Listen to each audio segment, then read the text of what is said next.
Live from the studios of NBC 12 and ABC 25, this is Good Morning Jacksonville at 6.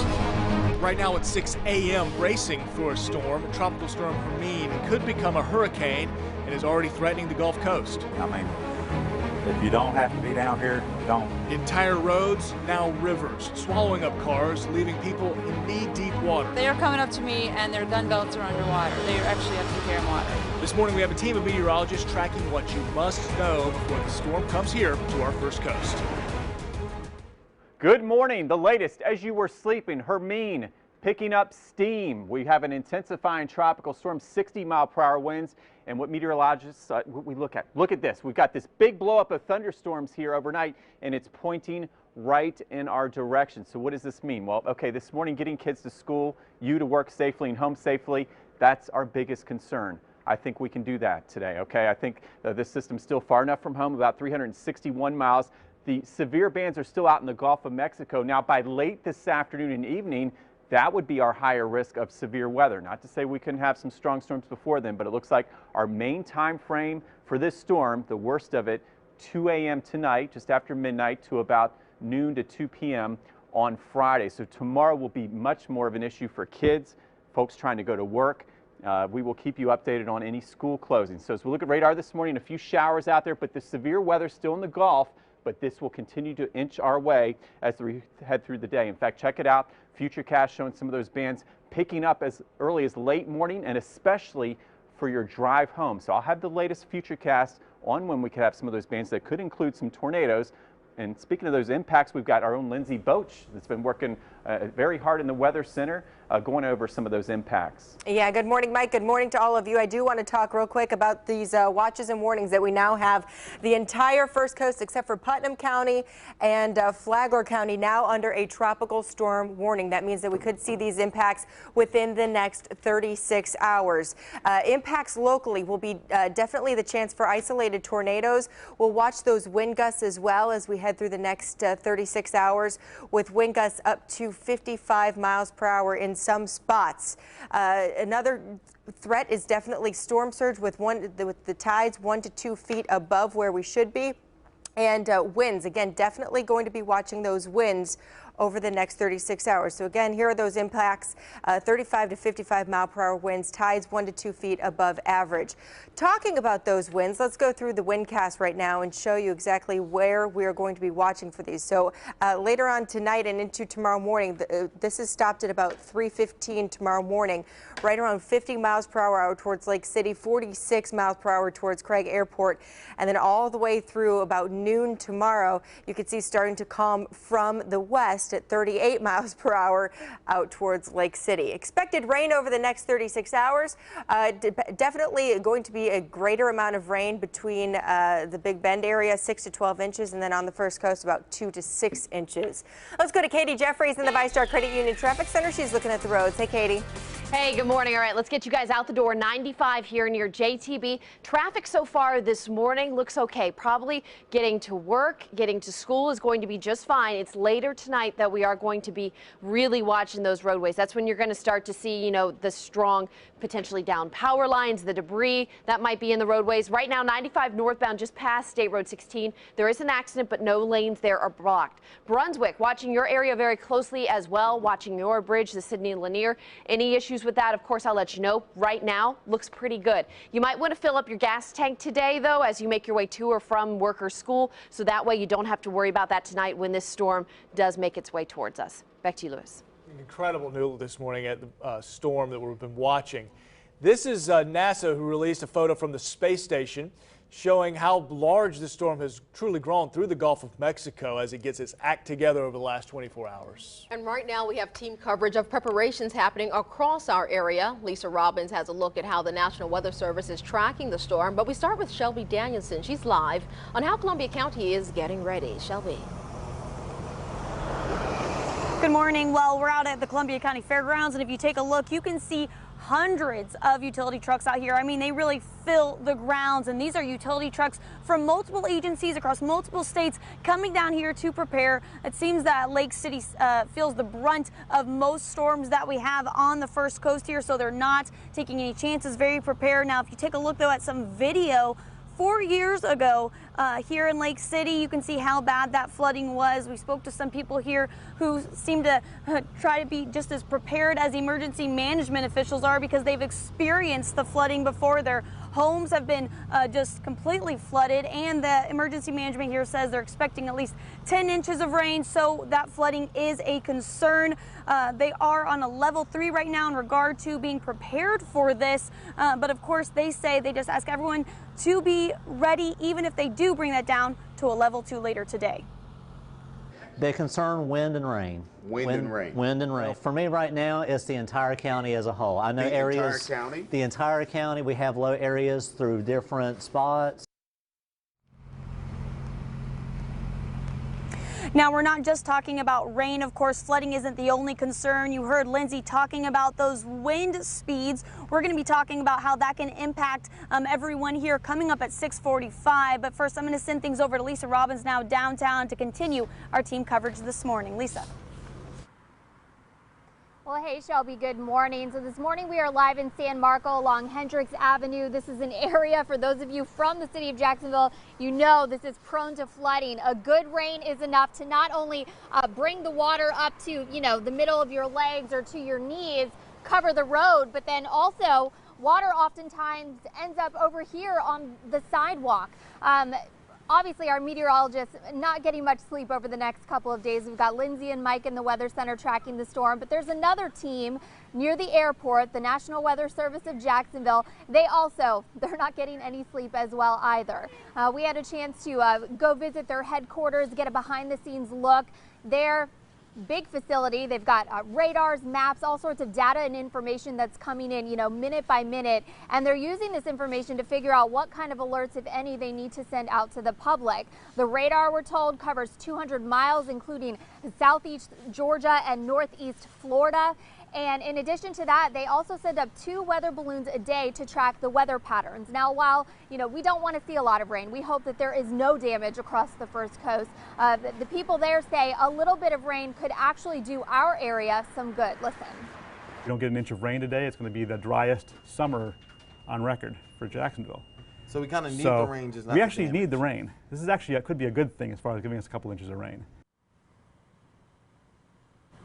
In addition to downloading our First Coast News app for all the latest weather dates and alerts, also National Weather Service sends alerts via your phone as well. Just go to settings, notifications, and make sure that the emergency alerts button is turned on so you can receive those as well. We are live in San Marco this morning. Lisa Robbins, First Coast News. The storm changes constantly, and with every change comes updates, and we've made it very easy for you to stay up to date. Check out the Hurricane Central page. It's right on firstcoastnews.com. If you hover over the weather tab, you'll see Hurricane Central. You've got an interactive radar there to track, along with how to prepare, and that live weather blog that is updated all the time with every update on the storm. So the Jaguars are playing, and got to think about football as well. Storm, and then back of mind football. They play in Atlanta, which is a big deal, last preseason game. That's right. Coming up at 6:15, Mike Kay joins us from Atlanta with the 4 big things to watch during the game. Plus, with the storm heading our way, what you need to know if you have plans to fly for the Labor Day weekend. And what you need to know, the latest track and timing on Hermine. Right now, 60-mile-per-hour winds, but when it could become a hurricane and what that means for us.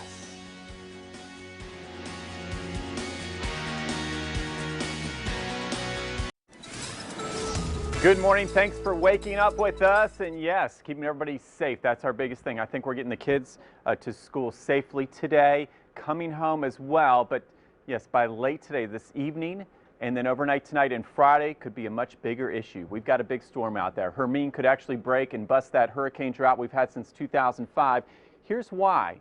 We take a look at these water temperatures. It's of course slowed down over the Gulf, and we've got mid-80s, so it's tracking right over this very warm Gulf water. And notice some of these severe feeder bands. These will continue to move our way, especially late today, tonight, and through a good part of Friday. So Friday will be an issue for us. We take a look at Hermine's latest tracking just off to the north and northeast of us. So don't focus on this cone, even though you see it through south central Georgia here.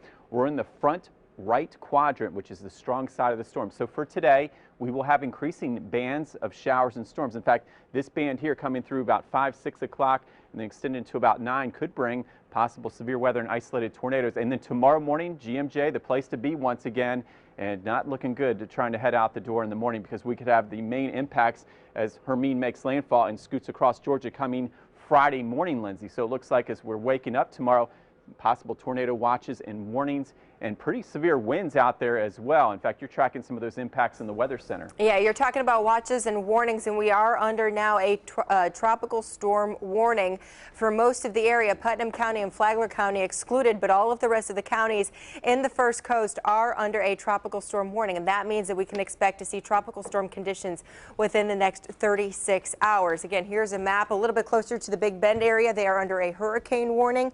Again, tropical storm Hermine likely to be updated to a hurricane by the time we make it through the overnight hours tonight. So again, Mike was showing you this map right here. He was talking about the front right quadrant. What does that mean? Well, this line right here, basically anything to the south of that has the potential to have isolated tornadoes, and that's going to be one of our impacts as we head through the next 36 hours. A few tornadoes definitely possible. 35 to 55 mile per hour wind gusts. Some may even see a little bit higher than that.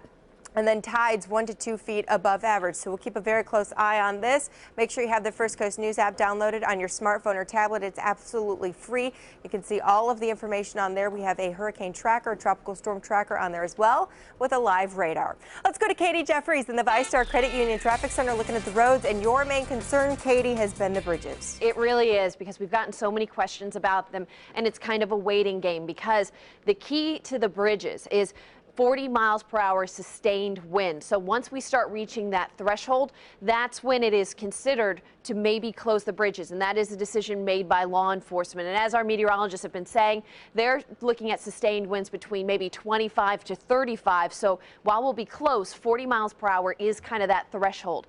If there is a decision made about the bridges, of course, we will let you know immediately on air, online, text alerts, social media. We'll get that out there as quickly as we can. But it really is a waiting game at the moment until that storm gets closer to see what those sustained winds will be like. But again, 40 miles per hour is kind of that threshold where that decision starts to be made. Back to you, Keitha. Thanks for that, Katie. Now, if you're planning to fly out for the Labor Day weekend, listen up. We've learned that airlines are waiving change fees in light of the tropical storm. American, Delta, United, and Southwest have issued flexible booking policies. Delta has already warned of local delays and cancellations. Quick check of your time now, 6:14, and today is not the day to go golfing, but this weekend might be perfect. All right, coming up, we've got a simple way to improve the putting when you're Thursday on the tee. My gosh, I need to pay attention. Plus, the Big Cats are going to be taking on the Falcons today. The reason all eyes are going to be on rookies. Mike Kay is breaking that down for us at 6:15. We're right back. It is 6:17, ladies and gentlemen. If you're just waking up, here is the look at the infrared satellite picture of Hermine. It is now a tropical storm. Will it become a hurricane? That's the big question. And then also the biggest question, the timing. We have got to talk about when we will start seeing those impacts in Jacksonville and points west coming up, and we'll do that in about 1 minute's time. All right, Jags fans, this is it. This is the final tune-up. The final preseason game for the Big Cats comes days after that win against the Bengals. Yep, and today the spotlight will be on their rookie quarterback. Jaguars writer Mike Kay is in Atlanta this morning. He has a quick preview. Hey guys, welcome to Atlanta where the players play. The Jaguars will take on the Falcons as depth units compete for roster spots. Here are 4 things that I want you to take away from this game. Keep in mind tonight, starters will not play. It's a good opportunity for backups to earn their jobs. And it's a good opportunity for Brandon Allen, who is trying to be the Jaguars' third quarterback, something that they haven't kept under the Gus Bradley regime. Several notable names will get some long looks in this game. It's their opportunity to stick with the Big Cats. The game kicks off at 7 p.m., but Alyssa Lang and I will have all your coverage on air and online. For First Coast Sports, I'm Mike Kay. All right, and once again, the game is at 7 tonight, and we will have all of the highlights for you and the big moments on First Coast News at 11. Let's check in now with meteorologist Mike Franklin. Hey, Mike. Hey, that's right. Hey, having a good time here on Good Morning Jacksonville. Thanks for waking up for us now and with us. We're talking about, yes, getting to work safely and school safely. I think the kids will be just fine. We'll get there safely this morning. Coming home may be more of an issue, but I think most of the big storms will hold off until late today after 4 o'clock. So as we track the tropics, Hermine, 60-mile-per-hour winds, It's going over Bathwater right now, light shear, so it could be the first hurricane we've seen in Florida since 2005, a Cat 1 near Apalachicola, then swinging through southeast Georgia. And what it means for us is we'll see increasing heavy showers and squalls today. Okay, so check it out. You see some squalls coming through by late morning, early afternoon. Looks like as the day goes on, we'll have a higher risk of severe weather, especially after 4 o'clock. Notice this band right here. This is a real intense band as Hermine makes its move toward Florida later today. And with these bands, we're talking about some wind gusts that could be over 60 miles per hour with severe thunderstorm warnings and maybe some isolated tornadoes. Then a little lull by midnight. And here's the thing I'm concerned about. It's Friday. 2 a.m. to 2 p.m., the bigger bands come in. So we've got a long way to go with this, Lindsay. A big system, so we're pacing ourselves and keeping everybody ahead of the storm, right? Yeah, and we've been tracking this, Mike, for about 2 weeks now when it was just Invest 99L and coming off the coast of Africa, and now it is here, and now we have tropical storm warnings over majority of the first coast. The only counties that are excluded from this are Putnam County and Flagler County, but as you can see, this orange area right here is that tropical storm warning. A little bit closer to the Big Bend, we have a hurricane warning because Tropical Storm Hermine is expected to become upgraded to a Category 1 storm before it makes landfall. After the storm, we have to keep in mind it's Labor Day weekend. I know a lot of you probably have plans. So once we get through all of this, we still have a chance for some showers and storms on Saturday and into Sunday as well. Not as many as we'll be seeing throughout your day on Friday. 85 degrees on Saturday, 85 on Sunday. The better day of the 3-day weekend definitely going to be Monday, as we're grilling out. Temperatures right around 87 degrees on Monday. Heading into Tuesday and Wednesday of next week, definitely looking to be a little bit drier. 88 degrees on Tuesday, 88 degrees on Wednesday, but we'll still keep a very close eye on the tropics as we head through the rest of your hurricane season, because we're only in the middle of it. So make sure you download the First Coast News app on your smartphone or tablet. We have tons of information on there, including our Hurricane Central, and we're also keeping a live blog updated as well. Let's go to Katie Jeffries in the VyStar Credit Union Traffic Center. Hey, Katie. Hey, good morning. Let's talk about that severe weather overnight. Really watch out for down power lines if you are driving tonight. If you can stay home, please stay home. If for some reason you happen to run into one in your car, a down power line, don't get out of your car. You could get electrocuted. Instead, call 911. Also, don't be driving through floodwaters. If you see water across those roadways, turn around. Don't drown, as they say, because that floodwater could be very dangerous. And also, it is illegal in Florida to be driving with your hazards on. So also, please don't do that. 95 northbound at the moment, just getting out the door this morning, looks pretty good. I haven't seen any major problems on your roadways, but again, that severe weather is expected to come in overnight, and we will be watching it very closely. Back to you. Hi, I'm John Wade, head golf professional at Sea Island Golf Club, home of the PGA Tour's RSM Classic. And today, I'm going to give you a great putting drill. The purpose of this putting drill is to put you into a game time situation, much like what you'll face when you go out to play golf. This is the clock drill. We have set up tees and placed balls by each tee at 3, 6, and 9 feet by a clock. We have 12 o'clock, 3 o'clock, 6 o'clock, 9 o'clock.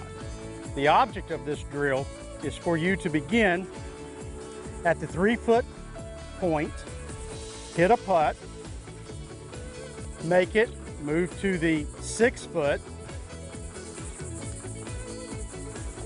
and then to the 9-foot.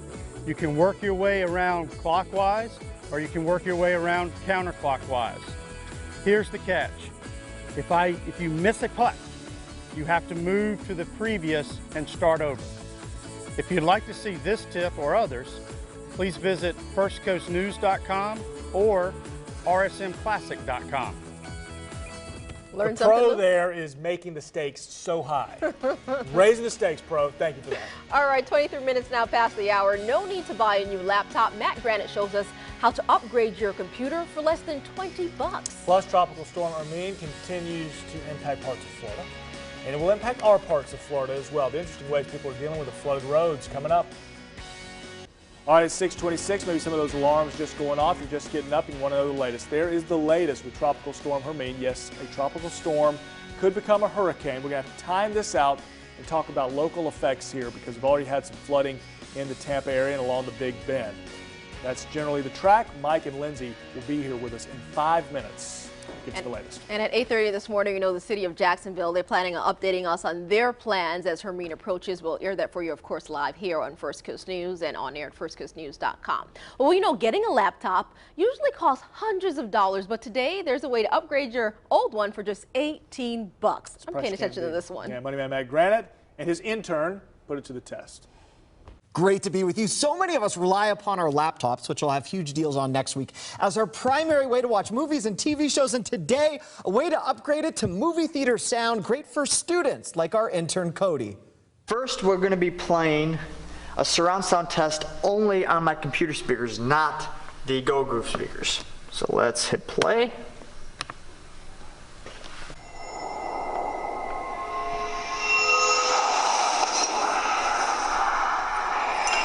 Here is a surround sound test with the Go Groove speakers. Big difference. Compared to my Bose system at home, these things really do sound good. I'm all up. Unbelievable sound from one of the best sound makers on the planet. Not a paid products. $18, 3-year warranty, compatible with every computer and laptop on our website.